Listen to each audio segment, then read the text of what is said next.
Quando alguém comete um crime, quando a polícia os persegue ou detetives iniciam uma investigação sobre eles, uma vez que suficientes evidências foram coletadas, ou melhor ainda, se eles forem pegos em flagrante ou capturados em câmera, então, inevitavelmente, as algemas são sacadas e a pessoa é presa. Agora, quando a polícia prende alguém, eles leem seus direitos, e é mais ou menos assim. Você tem o direito de permanecer em silêncio.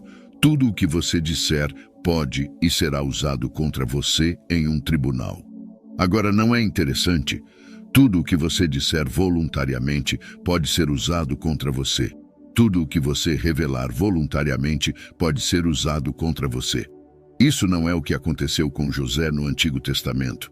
José foi escolhido por Deus e ele voluntariamente contou aos seus irmãos o que Deus havia revelado a ele e o que aconteceu. Eles usaram isso contra ele. E se eu te dissesse que existem segredos que os escolhidos nunca devem revelar? Sim, até mesmo os filhos de Deus devem ter certas coisas que eles nunca revelam. O silêncio te torna menos previsível e, portanto, menos vulnerável.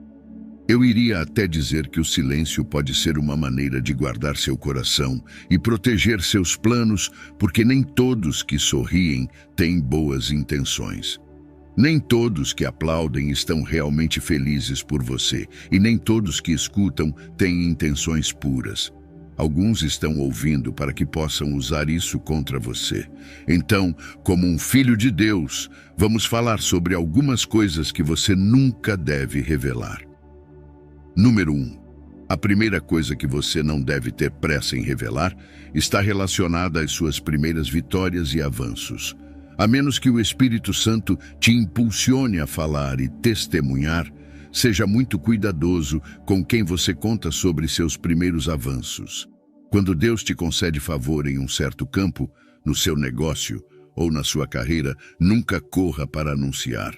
Quando Deus te promove, quando Ele aumenta seu território, quando Ele te eleva, não. Nesta era das mídias sociais, corra para anunciar. Salmos 23, verso 5 diz: Preparas uma mesa perante mim, na presença dos meus inimigos. Unges a minha cabeça com óleo, meu cálice transborda. A Bíblia nunca te diz para anunciar as bênçãos que Deus te deu. Não. É Deus quem prepara uma mesa para você na presença dos seus inimigos. Quando o rei Saul foi ungido, o profeta Samuel lhe disse em 1 Samuel 10, uma vez cumpridos estes sinais, faça o que a sua mão achar para fazer, pois Deus está com você. Ele não o encorajou a transmitir nada publicamente, era um segredo sagrado. Então, se você experienciar uma mudança súbita, um movimento súbito de Deus que te eleva, não seja aquele que se vangloria e revela a todos desnecessariamente. O diabo planta pessoas em sua vida que estarão lá apenas para tramar sua queda. Então, tenha cuidado com o que você revela e para quem você revela. Em segundo lugar, o que Deus revelou a você ou colocou no seu coração. Por exemplo, isso pode ser um desejo de ir em uma viagem missionária e você começa a fazer planos, ou talvez você sonhe em ser a pessoa na sua família a abrir e gerir um negócio por si mesmo. Aprenda esta lição. Seja muito cuidadoso ao revelar seus planos futuros e sonhos. O diabo usa pessoas, o diabo usa demônios. Não só você deve ser cuidadoso, mas também orar quando se trata de em quem você confia. Não dê à pessoa errada munição para sabotar você. Provérbios 29, verso 11 diz: Um tolo revela todo o seu sentimento, mas o sábio o guarda até o fim. Devemos prestar atenção na sabedoria deste provérbio. Sim, você pode estar feliz e animado com o que Deus colocou no seu coração, mas lembre-se do aviso. Um tolo revela todo o seu sentimento, mas o sábio o guarda até o fim.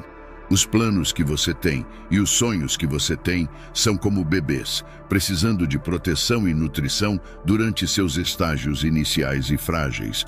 Compartilhar prematuramente pode te abrir para mal-entendidos, ceticismo e ataques no momento errado. Em vez de buscar validação pública vã, comprometa silenciosamente suas visões à oração. Deus pode fazer com que você compartilhe pedaços com alguns confidentes de confiança que estarão em oração com você. Aprenda a administrar a revelação com sabedoria. Há um certo nível de segurança no silêncio. Número 3. Uma das coisas mais importantes sobre as quais você deve ter muito cuidado ao revelar diz respeito a assuntos familiares. Todos enfrentamos disputas conjugais, preocupações com a saúde, pressões financeiras, conflitos relacionais com filhos ou outros problemas sensíveis. No entanto, nunca devemos expor descuidadamente o que acontece em casa. O livro de Provérbios nos diz: a mulher sábia edifica a sua casa, mas a tola com as próprias mãos a derruba. No livro de Efésios, somos instruídos: maridos, amem suas esposas, assim como Cristo amou a igreja e entregou-se por ela. Tanto o homem quanto a mulher na casa têm um papel a desempenhar, e isso é estar unidos. É o design de Deus para que o marido seja uma cobertura no lar e ame de forma altruísta. E a palavra de Deus chama a mulher sábia para construir seu lar e não destruí-lo. Tudo isso pode ser parcialmente alcançado mantendo assuntos familiares privados. Nem tudo que acontece entre você e seu cônjuge deve ser público. Mesmo que haja desacordos, é sempre melhor lidar com isso dentro de sua casa primeiro. Você não deve se tornar um espetáculo público para os outros. Encorajo você a encontrar conselheiros piedosos e confiáveis, pessoas que têm integridade e que podem ajudá-lo e encorajá-lo orando. Não torne sua família vulnerável, expondo suas imperfeições diante de uma audiência crítica. Como sacerdote do seu lar, trate as questões privadamente e proteja seu círculo íntimo de escrutínios desnecessários. Assuntos familiares requerem sabedoria e privacidade. Não engula a isca do inimigo para ressentimento ou amargura contra entes queridos.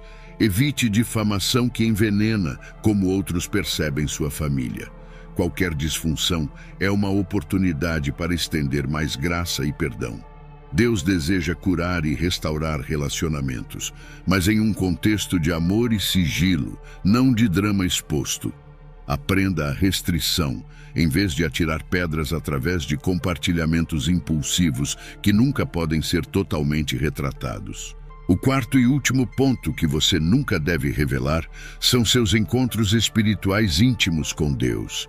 Isso pode ser sonhos e até visões que Deus lhe dá, a menos que você seja impulsionado pelo Espírito Santo a compartilhar um testemunho para encorajar outros. Muitos momentos profundos com Ele são destinados apenas a você. Não transforme rapidamente eventos espirituais sagrados em peças de conversa casuais. A visita a Maria, anunciando sua gravidez imaculada, foi um segredo revelado posteriormente quando uma aparição angelical permitiu.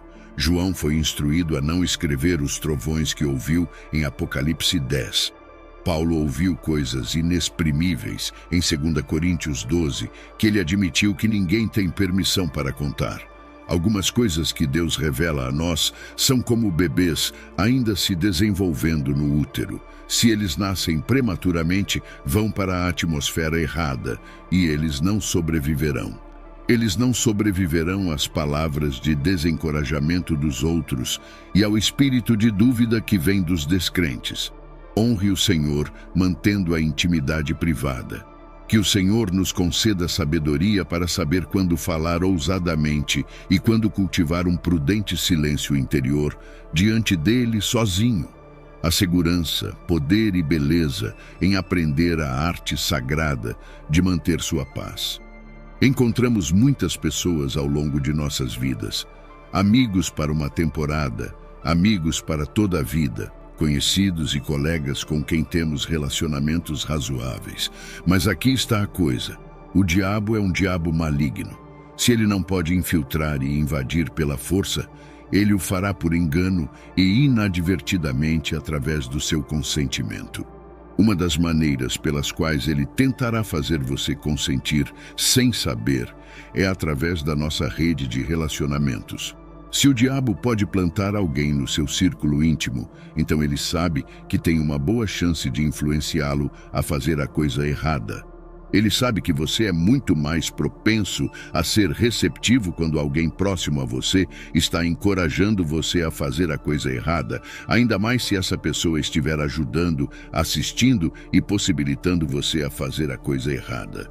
E então, a coisa é, você precisa estar alerta aos sinais de que alguém na sua vida pode ter sido plantado pelo diabo para afastá-lo ou puxá-lo para longe de caminhar com o Senhor.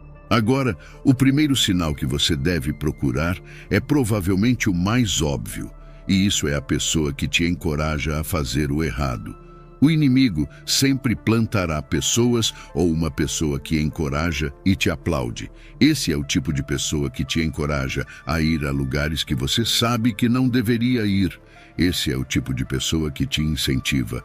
Ah, não tem nada de errado com um pouco de diversão de vez em quando, eles dirão. Pare de ser tão rígido, pare de ser tão santo. Um drink não vai te fazer um pecador. Essa pessoa é uma pessoa perigosa. Ela é uma ameaça à sua salvação. A tradução, amplificada para 1 Coríntios 15, versos 33 e 34, diz: Não se deixe enganar. Más companhias corrompem bons costumes. Seja sensato e sóbrio. Acorde do seu estupor espiritual como deveria e pare de pecar, pois alguns de vocês não têm conhecimento de Deus. Vocês são vergonhosamente ignorantes a respeito dele e ignoram suas verdades. Eu digo isso para a sua vergonha. Como más companhias corrompem bons costumes, você pergunta? Bem, eles te encorajam a fazer a coisa errada, eles te encorajam a pecar, eles tentam fazer você comprometer sua integridade. Eles são o tipo de pessoa que te dirá coisas como, tudo bem de vez em quando. Mas esteja avisado, esse é o tipo de má companhia que corrompe, eles te empurram e puxam para o pecado. E como filhos de Deus, uma vez que identificamos tais pessoas em nossas vidas, precisamos nos separar delas. Agora, o segundo sinal de que alguém na sua vida foi plantado pelo diabo é que eles tentam controlar e manipular você. Pense dessa maneira. Deus Todo-Poderoso, em sua sabedoria, em sua majestade e glória, Ele não te controla, Ele não te força a fazer nada. O Espírito Santo pode te convencer, mas convicção no coração e manipulação são duas coisas muito diferentes. Agora, quando você encontra alguém que tenta te controlar, essa pessoa está sendo usada pelo diabo. Deus te deu livre-arbítrio. Ele te deu a habilidade e capacidade de fazer escolhas. E sempre que alguém tenta tirar isso de você, sempre que alguém tenta impor sua vontade sobre você, eles estão sendo usados pelo diabo. Se você olhar ao longo da Bíblia, verá que qualquer um que tinha esse espírito de controle estava sendo usado pelo diabo. Jezabel tinha esse espírito controlador. Nabucodonosor tinha esse espírito. De fato, era tão forte nele que ele construiu uma estátua de ouro de si mesmo e exigiu que todos se curvassem e a adorassem. E quando 3 meninos hebreus, de nome Sadraque, Mesaque e Abednego, recusaram, ele os jogou em uma fornalha. Isso é um espírito perverso e controlador. Se você identificar esse espírito em alguém dentro do seu círculo íntimo, eu te encorajo a se afastar, se separar. É assim que você será protegido. O terceiro sinal de que alguém é enviado pelo diabo é o que eu gostaria de chamar de facilitador. O facilitador é realmente usado pelo inimigo porque essa pessoa vai além de encorajar você a pecar. Eles ultrapassam a manipulação para que você peque. Eles fornecem os recursos para você pecar. O facilitador dará dinheiro ao viciado para alimentar seu hábito. O facilitador convidará o homem casado para um evento com mulheres solteiras e o ajudará a mentir para sua esposa, dizendo que estará fora da cidade por alguns dias por causa do trabalho. Se você é uma pessoa inclinada à luxúria, o facilitador tornará possível para você agir conforme essa luxúria. O facilitador vai facilitar. Eles fornecerão os recursos e tudo o que é necessário para você fazer o que não deve fazer e estar onde não deveria estar. O facilitador é uma pessoa perigosa porque eles tornam possível para você pecar. E Jesus deu um aviso muito severo e sério àqueles que possibilitam outros a pecar. Veja o que Marcos 9, verso 42 diz. Mas qualquer um que fizer tropeçar um destes pequeninos que creem e confiam em mim, seria melhor para ele se uma grande pedra de moinho, uma que requer a força de um burro para girá-la, fosse pendurada em seu pescoço e ele fosse lançado ao mar. Essas são palavras fortes para ilustrar a severidade da punição que seguiria se alguém levasse outros a pecar. Então, tenha cuidado, avalie seu círculo íntimo. Há alguém que te possibilita pecar, porque se há, essa não é a tipo de pessoa com quem você deveria estar. Agora, o último tipo de pessoa que você precisa evitar é o desencorajador. O desencorajador é aquele que te afasta de Deus. Eles fazem você questionar Deus. O desencorajador pode não necessariamente te possibilitar pecar ou encorajar você a pecar, mas aqui está o que eles farão. Eles te dissuadirão de participar daquele grupo de estudo bíblico na quarta-feira. Eles te convencerão a não ir àquela reunião de oração. Eles darão 1001 razões pelas quais você deve assistir ao jogo ou ir a este evento, e dirão como perder um culto não vai te prejudicar. Este é o tipo de má companhia que você não quer por perto. O desencorajador questionará seu pastor. Eles apresentarão o caso de como a igreja é toda sobre lucro. Eles destacarão como as pessoas da igreja te tratam, tudo negativo, eles pegarão nisso. E então esteja ciente, tenha cuidado com esse tipo de pessoa. Eles nunca te dirão que não existe igreja perfeita. Eles nunca te dirão que se você continuar faltando e negligenciando sua vida de oração, você não progredirá como cristão. Você será impotente como cristão. Portanto, no geral, oro para que você esteja vigilante contra pessoas que o encorajam a pecar, que lhe possibilitam pecar. Mantenha-se longe desses tipos de pessoas. Companhia maligna corrompe bons hábitos. Ore para que Deus revele cada indivíduo que foi plantado pelo inimigo em sua vida. Mas especialmente, ore para que Deus o conduza a pessoas que são fortes na fé, para que vocês possam se fortalecer mutuamente e encorajar uns aos outros nas coisas do Senhor. A Bíblia faz inúmeras referências sobre os tipos de pessoas das quais você não deve se aproximar. E antes de prosseguir, reserve um momento para responder à pergunta: Deus aprovaria todos que estão no meu círculo de influência? Salmos 1, verso 1. Pinta uma imagem clara ao falar sobre os tipos de pessoas que deveriam estar em nossas vidas, porque a Bíblia diz: Bem-aventurado o homem que não anda no conselho dos ímpios, nem se detém no caminho dos pecadores, nem se assenta na roda dos escarnecedores. Há tanta sabedoria e orientação neste único versículo quando você realmente o examina. Uma pessoa é abençoada quando é diligente sobre com quem ela anda, em qual caminho ela se detém e em qual assento ela se senta. Portanto, faça a si mesmo as seguintes perguntas sobre aqueles ao seu redor. Com quem estou andando? Em qual caminho estou me detendo? E onde estou me sentando? Agora, quem são as pessoas ímpias? Você precisa estar atento àqueles que estão moralmente errados, àqueles que são ativamente maus, àqueles que são perversos ou injustos. Sua fé, sua salvação é uma coisa preciosa que você tem que guardar e nutrir. Ao andar sob o conselho dos ímpios, você está colocando sua fé e salvação em risco. Agora, este ensinamento não é para dizer que você não pode ou não deve interagir com descrentes. Não, pelo contrário, devemos ministrar a eles e mostrar-lhes o amor de Deus. No entanto, a Bíblia deixa claro que não é aconselhável andar sob o conselho deles, o que significa seus conselhos ou orientações. Essa é a parte chave para entender. Não é aconselhável fazer isso, e nos é dito muitas vezes. 1 Coríntios 15, verso 33 diz: Não vos enganeis, as más companhias corrompem os bons costumes. Provérbios 13, verso 20 diz: Quem anda com os sábios será sábio, mas o companheiro dos tolos será destruído. Todos com quem você se depara têm um certo caráter. Alguns têm um caráter ruim e exibem traços tóxicos, enquanto outros são o completo oposto e têm um caráter sólido, divino. Essas são as pessoas que exibirão o fruto do Espírito. Eles vão encorajar você, orar com você, mostrar-lhe um amor divino e terão um espírito doce. No final do dia, precisamos ser pessoas que oram e têm discernimento porque temos que nos proteger. Você não pode simplesmente permitir que qualquer um entre em sua vida. Observe o caráter deles, estude o caráter deles, porque de uma forma ou de outra, eles terão um impacto sobre você.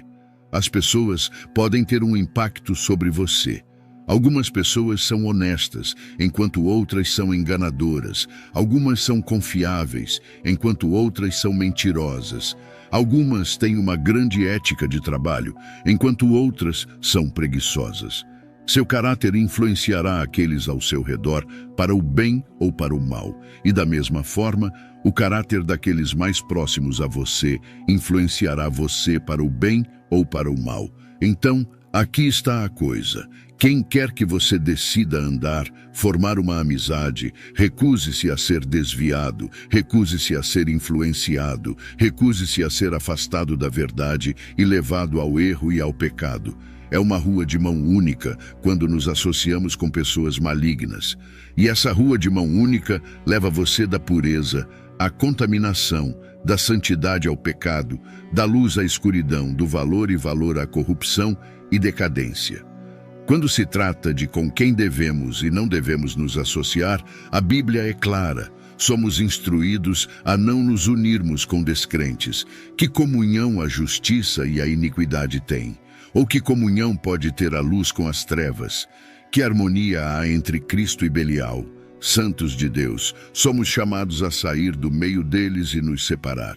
Através destas palavras, somos guiados por uma trilha de sabedoria divina e vigilância espiritual. Que cada um de nós, com corações humildes e espíritos atentos, busque incessantemente a companhia daqueles que nos elevam, que nos inspiram a alcançar alturas maiores em nossa fé e em nosso caminhar com Deus. Que possamos ser faróis de luz em um mundo muitas vezes obscurecido pelas sombras da dúvida e do desânimo, mantendo firmemente em nossos corações a verdade eterna de que, sob a orientação do Senhor, nosso caminho é sempre para a frente, para o bem, para o santo. Permita que esta reflexão sirva como um lembrete constante para avaliar com discernimento e amor os laços que formamos, reconhecendo que cada relacionamento carrega consigo o potencial de nos aproximar de nossa essência divina ou nos afastar dela. Com os olhos fixos no exemplo imaculado de Cristo, que nossa jornada seja pontuada por atos de bondade, palavras de encorajamento e uma fé inabalável que nos sustenta mesmo nos momentos mais desafiadores. Que a paz de Deus, que excede todo o entendimento, guarde nossos corações e mentes em Cristo Jesus, hoje e sempre. E hoje, se você deseja se reconciliar com nosso Salvador Jesus Cristo, por ter se afastado dos caminhos, ou quer iniciar uma nova jornada rumo à salvação eterna, comente aqui embaixo: eu te aceito, Senhor Jesus, como meu único e suficiente Senhor e Salvador da minha vida. Até a próxima.